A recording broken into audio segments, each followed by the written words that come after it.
Hey everybody. Then I'm going to go through some more parts computers.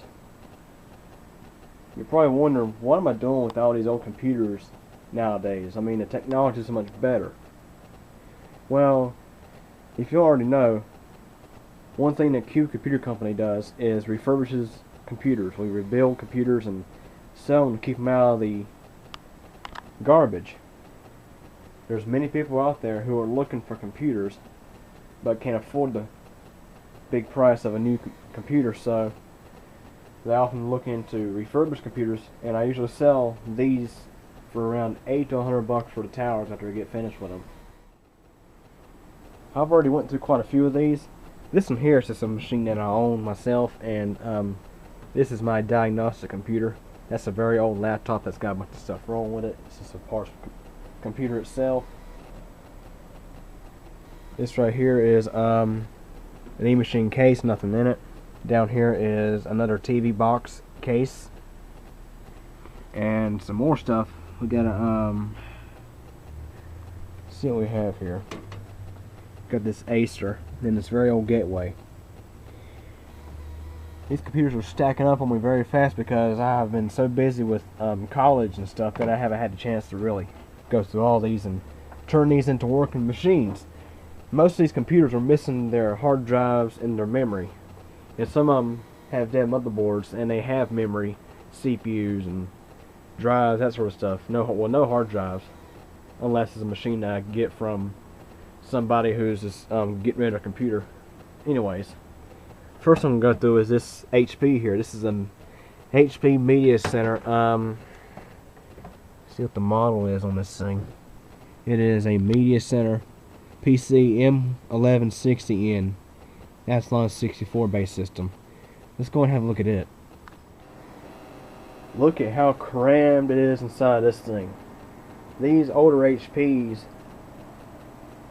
are pretty slam tight. But this one here isn't even as bad as the older ones. This is an on a 64 base system. It has a graphics card. Let's see what kind it is. It's a NVIDIA GeForce FX 5200 XT. It's 128 megabytes of DDR and a TV out on it. And this machine still has a it's a CD-ROM. They took the DVD drive out of it.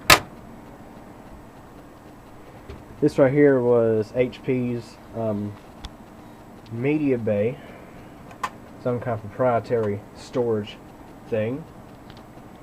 And this computer comes with 1 gig of RAM, two 512 megabyte DDR sticks, and under this heatsink is our Athlon 64 processor. Inside the power supply, I think there's a back capacitor in there somewhere, though I might be wrong.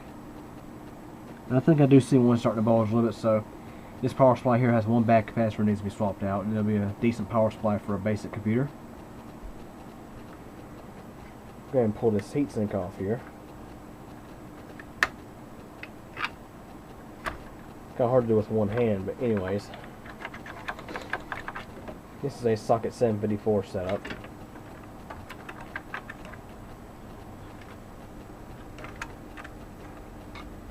The thermal paste is real tight on this thing. Just popped loose. And here's our processor, which is, well, there's still paste on the CPU, but the processor in this machine, it doesn't say up front. Okay, so let's get a napkin here and find out.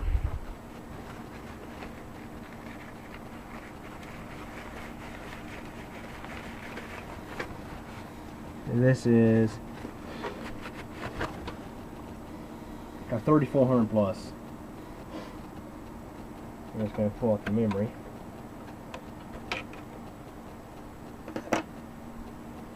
This is a prime example of how to part out a computer. I'll actually shoot video of me tearing this thing down. There's our two 512 megabyte DDR400 sticks. I'm going to pop out our CPU. Motherboard in this machine appears to be foobar. There's back capacitors all over it. Not to mention one of the metal tabs that actually stuck out of the board to hold the heatsink on has popped loose and who knows where. So I think this board here will get disposed of because of the bad caps and the heatsink being popped loose. There's probably not much of any hope for this board, so I'll have it disposed of. Okay, now I just attached my camera to a tripod so I have two hands again. Now let's go ahead and take the graphics card out.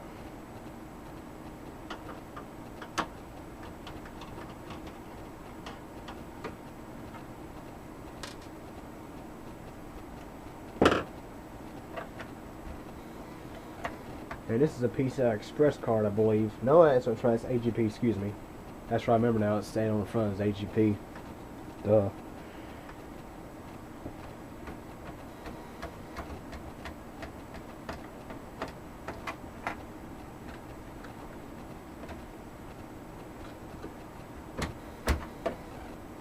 There's a card.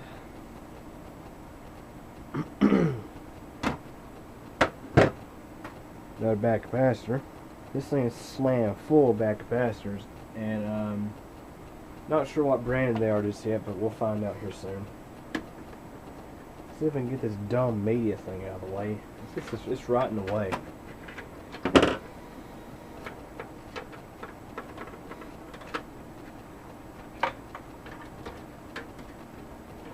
So it has a 12 volt power connection and I believe a USB connection to the motherboard.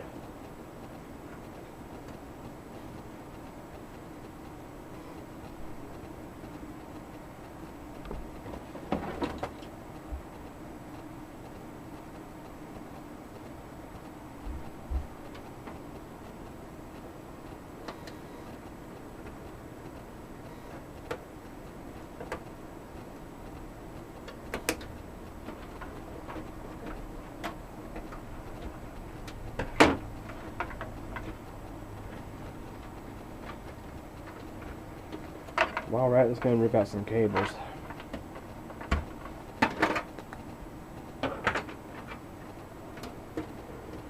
This thing has a mess of cables, I tell you. Slam full of them. I mean, look at all this. This cable here went to the TV tuner that was originally in this thing. This here is the front panel sound. We got our USBs, and actually that cable that went to that little media drive thing is a firewire cable. So let's figure out how the heck this comes out. First time I ever bought an HP parts machine that had one of these in it. Kind of weird, I tell you.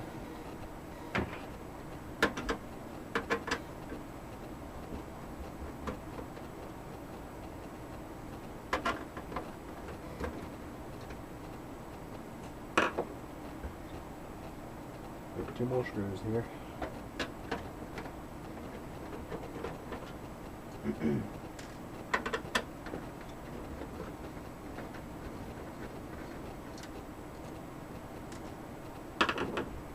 Go ahead and pop off the front bezel, or try to anyway. If it doesn't pop off, I break it off unless I'm keeping the case.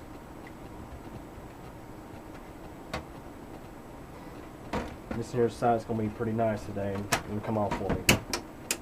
For the most part.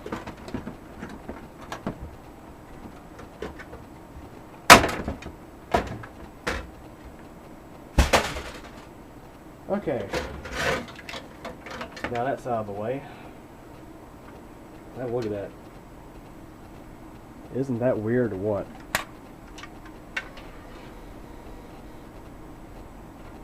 I have pretty much zero use for this, but I'll keep the...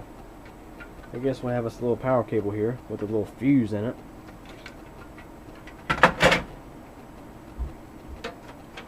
I guess we're going to pull out this CD-ROM drive they included.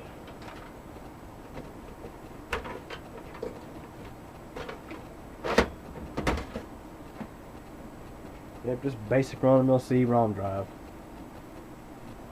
I think originally had a DVD writer, but they had to make a good bit of cash off that DVD writer, I guess. That's the only thing that annoys me about getting computers from the computer work store. They love to take out some of the best parts of the machine in some cases. And other times they leave everything but the hard job there and price it for about 20 bucks. I paid 20 bucks for that machine, which is still not bad. Don't get me wrong, that's still not bad.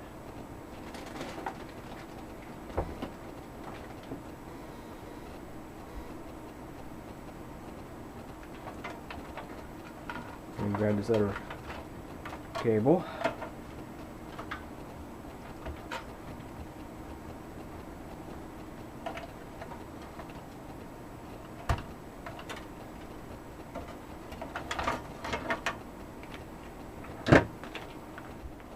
I guess next we're going to pop the power supply out. We're going to disconnect our connections. Which on this board they got the 8X 12 connector and the 20-pin connector right near each other. Looks like it's nearly impossible to get this piece of crap out of the way.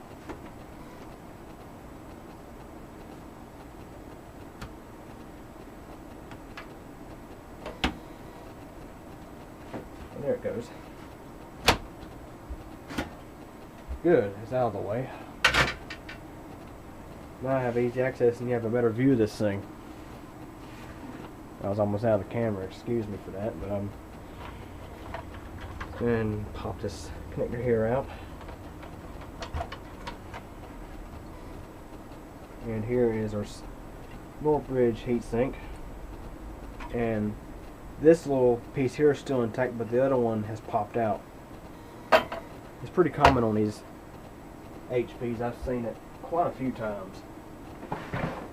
If it wasn't for the bad capacitors, I probably would attach a better heatsink and to see if it would start up.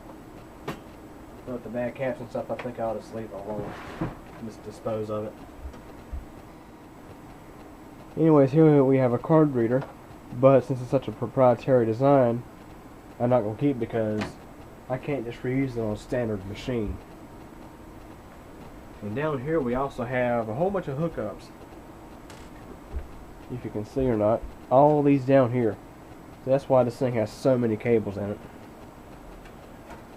Just have a look at this. All these cables here go to this right here. We have 2 fire wires, your mic in, headphones out, have your stereo out, composite out, S-video out. I mean, it's all sorts of stuff. I'll probably get rid of that too because I don't have any use for that. The only thing I really bought this machine for was the fans, the processor, the power supply, and the memory. That's about it. Anyways, let's go ahead and get back to the point here. I'm going to pull this power supply out.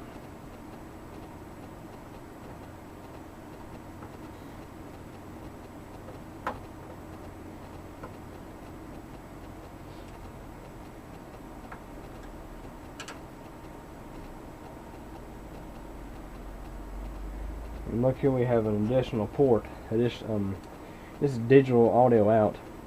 I mean, this thing is slam full of ports. Of course, being a media center computer is kind of a gimme.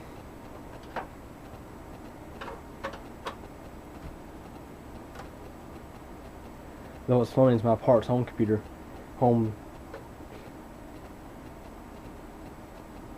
Though what's funny is the Parts Home Theater PC, or also known as the Q Computer TV box, only has your basic run-of-the-mill connections. It just has a composite out on the backup for the TV. One more screw here. That's what happens when you get to talking and you get off track of what you're doing.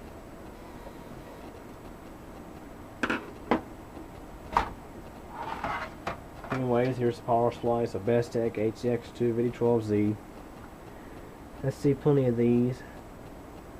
And the capacitor nearest the heatsink. And, no, it's just that one. It's just that one capacitor near the heatsink, I believe, is bulging and needs to be changed. I don't know if you can see or not. Let's try anyways. If you look through the vent, it is right There, it's that capacitor there. It's not bulging a whole lot. It's not leaking. But it's starting to bulge a little bit, so that means it needs to be replaced. These power supplies have a common issue to where the capacitor right near the heatsink will fail because it gets so hot. Especially if you leave the computer turned off a lot. Anyways, I'll stick the power supply up in our broken stash. I got a bunch of power supplies that need work done. I definitely need to get caught up around here because I'm getting a little behind in computer repairs here lately. No, actually, I don't actually have people's computers in for repair. I'm falling extremely behind on, but it's my own personal things I gotta get done. Anyways, right there was the digital audio out. Let's go and take the fan out.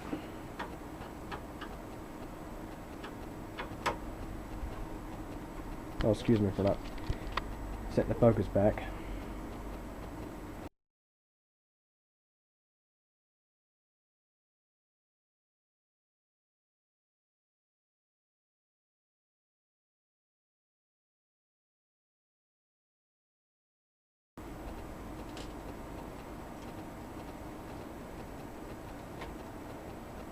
Here's our dusty old fan.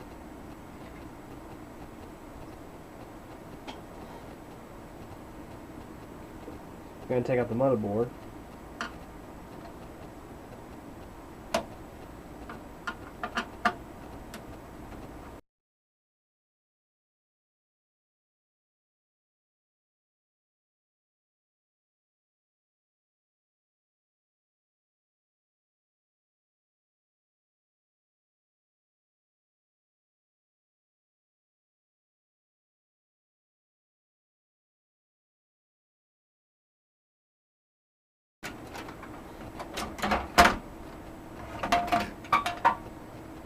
Here's the motherboard.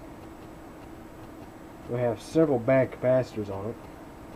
And these are, I think they're GSCs. No, they're LTECs. And what's surprising is many Delta power supplies out there use LTEC capacitors. Not a very good thing. So anyways, here's some more things that I do before I get finished with the motherboard. Pull out the CMOS battery. That usually still has a pretty decent charge on it. And then the final thing I do with dead boards, other than removing useful capacitors, is pull out the CPU retention bracket. Now this motherboard doesn't really have any, what I would say, decent enough capacitors. Well, I don't really have a high demand for those capacitors, so I keep them on the board and I just dispose of the entire board, what's left of it.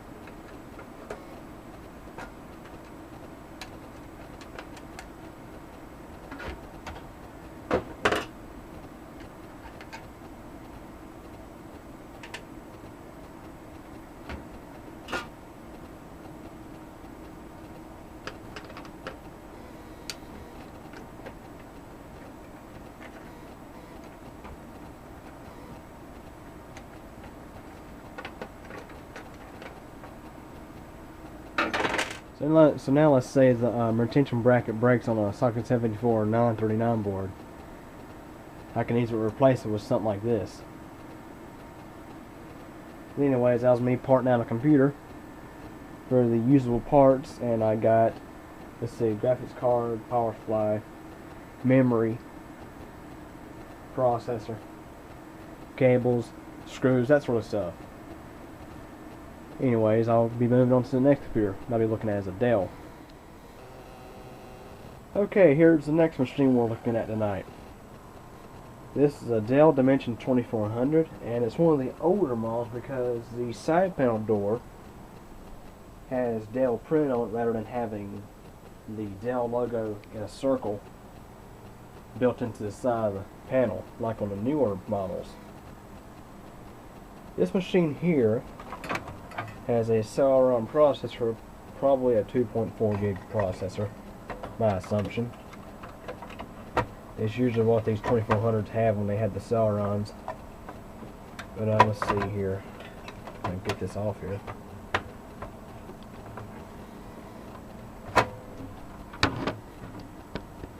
The reason why I took the camera off the tripod was that way I could give you all a better look at things, but of course when I take the camera off the tripod I'll end up losing my hand, so I'm only using one hand to do everything. Okay, all the capacitors look good. To be honest with you, I believe this one here has been recapped, because there's some Nichicon. Have a look at this. There's some Nichicon capacitors here, but we've got these Panasonics here. There's one here, and all these through here have been, all those through there are Panasonics. And it wasn't too long ago that I recapped a Dell Dimension 2400 because the Nichicon's blowing and all that. Now I've actually still got the computer. It's up for sale, but I had to loan the monitor and went with it to a YRC because one of their monitors quit. I gotta look at that next. Anyways, I think this one has had a recap before, and this also has memory upgraded. Originally, it had, I believe it had only 256 megabytes of RAM because here's the original stick, the OEM stick, and I've also worked on a. It hadn't been too long ago since I worked on a Dell Dimension 2400 that originally had 256 megabytes of RAM. And a lot of them have only 256 megs of RAM in them, which is a bit low. So the owner either himself upgraded or he took it to Best Buy or somewhere and had them install an extra gig of RAM. Obviously it was probably a Best Buy purchase because look, it's Kingston. That's usually what you can buy at Best Buy, which Kingston is pretty decent, but nowadays I never even use Kingston. I just go to Newegg and buy a G-Skill or Gill. Anyways, this thing had a, like I say, this stick of RAM is DDR400, 1 gigabyte. I'm going to stick this back in here for testing purposes. Now the thing about this machine here is we get a lot on the motherboard, but it does not turn on.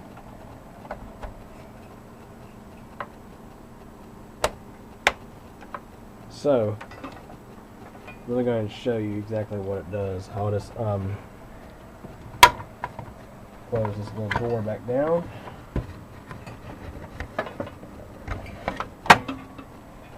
Plug up some power. And of course, look at the LED light on the motherboard, as you might be able to see.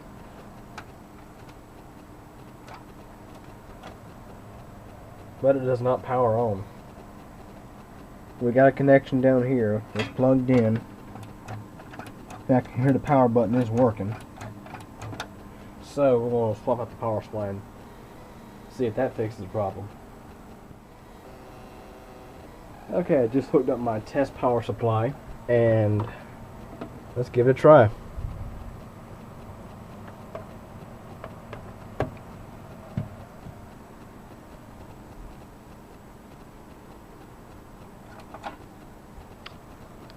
Starts right up, at least. Yep, started right up. So I'm assuming that we have some bad capacitors inside that power supply. So all this one needs is the power supply replaced. No extra RAM and a hard drive, and it'll be ready to go. So this one here's a keeper. We don't have to part this one out. Anyways, you just got to see me point out a dead HP and watch me quickly troubleshoot this Dell. So anyways, these right here, well, at least this computer right here will soon be one of my refurbished computers, and I'll have it up for sale pretty soon. Any questions or comments, feel free to ask.